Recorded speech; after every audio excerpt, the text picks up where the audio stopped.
بسم اللہ الرحمن الرحیم۔ السلام علیکم ورحمۃ اللہ وبرکاتہ۔ انسان بری موت کب مرتا ہے؟ سوء خاتمہ بری موت کے 5 بڑے اسباب ہیں۔ بری موت سے یہ مراد نہیں کہ کوئی آگ سے جل جائے، ایکسیڈنٹ میں مر جائے، چھت کے نیچے دب جائے، پانی میں غرق ہو جائے۔ بری موت کا مطلب یہ ہے کہ اس کی روح بڑی مشکل سے نکلتی ہے، نزع کی حالت بڑی سختی کی ہوتی ہے۔ موت سامنے ہوتے ہوئے اس کی موت نہیں ہوتی، یہ بڑی تکلیف دہ چیز ہوتی ہے ان لوگوں کے لیے بھی جو وہ ان کو دیکھ رہے ہوتے ہیں، اور خود اس کو بھی جس کی روح نکل رہی ہوتی ہے۔ بد کردار شخص کی روح ایسی نکالی جاتی ہے جیسے کہ کوئی باریک دوپٹہ، باریک سی چادر کو کانٹوں میں الجھا دیا جائے، اور پھر وہ کانٹوں سے جیسے جدا کی جاتی ہے، ایسے بد کردار شخص کی وہ موت ہوتی ہے اور اس کی روح نکالی جاتی ہے۔ اور نیک آدمی کی جن کا حسن خاتمہ ہوتا ہے، ان کی موت ایسی نکالی جاتی ہے جیسے آٹے میں سے بال نکال دیا، مکھن میں سے بال نکال دیا، ایسے آسانی سے نکل جاتی ہے۔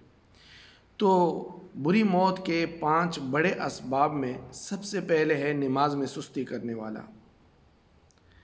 یہ نہیں کہ نماز نہیں پڑھنے والا پڑھتا نہیں، بلکہ نماز میں سستی کرتا ہے، پڑھتا بھی ہے، جماعت کے ساتھ بھی پڑھتا ہے، لیکن بس خود کو یہ تسلیہ دے رہا ہوتا ہے کہ ابھی وقت ہے، ابھی چلا جاؤں گا، ابھی وضو کروں گا، تو اس سے اس کی تکبیر اولیٰ چلی جاتی ہے، رکعت فوت ہو جاتی ہے اور اس کی رکعت چھوٹ جاتی ہے۔ سستی کرنے والا، فویل للمصلین، نمازیوں کے لیے ہلاکت ہو۔ اللہ رب العزت فرماتے ہیں نمازیوں کے لیے ہلاکت ہو۔ اس کا کیا مطلب یہ ہے الذین هم عن صلاتهم ساہون، جو اپنی نماز میں کوتاہی کرتے ہیں، سستی برتتے ہیں۔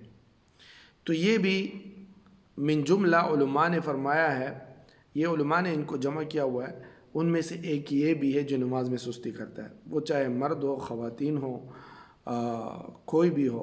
خواتین بھی ایسی ہی کرتی ہے کہ ابھی نماز پڑھی اور اس کا وقت نکل جاتا ہے۔ دوسری چیز ہے، ان پہ بہت سی بات کی جا سکتی ہے لیکن میں مختصراً بتا رہا ہوں۔ دوسری چیز ہے والدین کا نافرمان، جو والدین کی نافرمانی کرتا ہے، والدین کو ستاتا ہے، ماں باپ کی نافرمانی کرتا ہے، ان کو تکلیف پہنچاتا ہے۔ اس میں تو اتنی احادیث ہے، اتنی آیات ہے کہ ان پہ الگ سے باقاعدہ طور پر لوگوں نے کتابچے لکھے ہوئے ہیں۔ بہرحال والدین کافر بھی ہوں تب بھی ان کو ایذا اور تکلیف نہیں دیا جانا چاہیے، ان کی کفر اور ان کی شرک سے بیزار ہونا چاہیے، لیکن ان کے ساتھ صلہ رحمی، ہمدردی اور حسن سلوک روا رکھنا چاہیے۔ والدین کا نافرمان بھی بری موت مرتا ہے، اور مرنے سے پہلے خود ہی اس کی سزا پاتا ہے۔ والدین کی نافرمانی کرنے والا، ان کو ستانے والا، مرنے سے پہلے بھی ان کو اس کی سزا مل جاتی ہے، اور مرنے کے بعد تو اس کی ہے ہی سزا، یہ بھی بری موت مرتا ہے۔ اور نشے کا عادی، پہلے زمانے میں تو کوئی شراب وغیرہ ہوتی تھی، آج کل تو نشے کی پتہ نہیں کتنی اقسام ہیں، کسی کو نام تک یاد نہیں، اتنی اقسام آ گئی ہے۔ جو نشے کا عادی ہے یہ بھی بری موت مرتا ہے۔ اور علماء نے، بعض علماء کرام نے تو سگریٹ تک لکھا ہے کہ سگریٹ بھی نشے میں داخل ہے، کیونکہ یہ ان کی پہلی سیڑھی ہے نشے میں جانے کے لیے۔ چرس، افیون اور یہ ہیروین وغیرہ، اس کے لیے یہ سگریٹ نوشی یہ ان کی پہلی سیڑھی ہے۔ علماء عرب تو سگریٹ کو باقاعدہ طور پر حرام قرارتے ہیں، مکروہ تحریمی، ہمارے علماء کے نزدیک مکروہ ہے صرف۔ بہرحال انہوں نے سگریٹ کو بھی اس میں شامل کیا ہوا ہے۔ اور چوتھی چیز ہے پڑوسیوں کو تکلیف دینے والا۔ پڑوسیوں کے بارے میں بہت سی احادیث ہے۔ صحابہ کرام تو فرماتے ہیں کہ ہم نبی کریم صلی اللہ علیہ وسلم پڑوسی کے بارے میں اتنی تاکید کرتے تھے کہ ہم یہ ڈرنے لگے کہ کہیں ایسا نہ ہو کہ ان کو ہمارے ساتھ وراثت میں ان کو ہمارا شریک نہ بنا دے۔ اتنی تاکید، حسن سلوک چاہے وہ کافر کیوں نہ ہو۔ مسلمان تو مسلمان، کافر کیوں نہ ہوں، ان کے ساتھ بھی حسن سلوک ہونا چاہیے۔ من کان یؤمن باللہ والیوم الآخر فلا یؤذی جارہ، جو اللہ اور اس کے قیامت کے دن پر ایمان رکھتا ہے تو وہ اپنے پڑوسی کو تکلیف نہیں دے سکتا۔ مومن آدمی پڑوسی کو تکلیف نہیں دے سکتا۔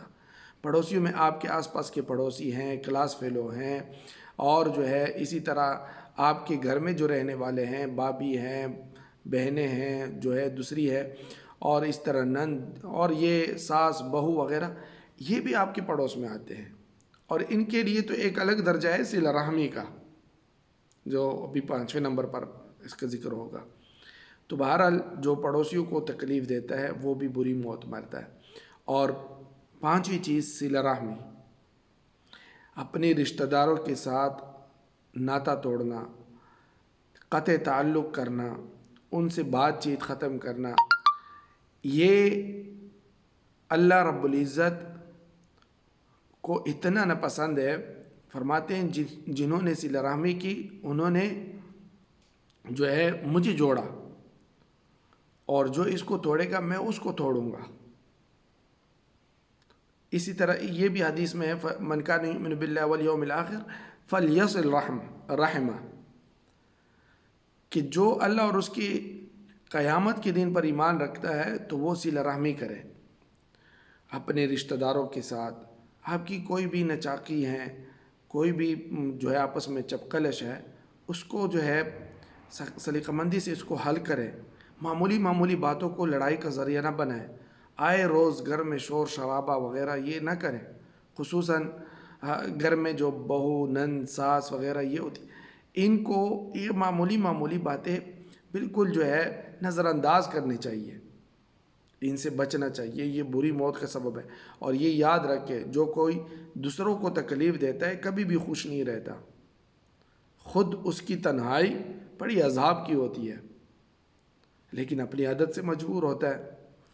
تو کسی کے ساتھ صلہ رحمی توڑنا اور پڑوسیوں کو تکلیف دینا، کسی کو بھی تکلیف دینا، یہ اللہ تعالیٰ کو انتہائی ناپسند ہے۔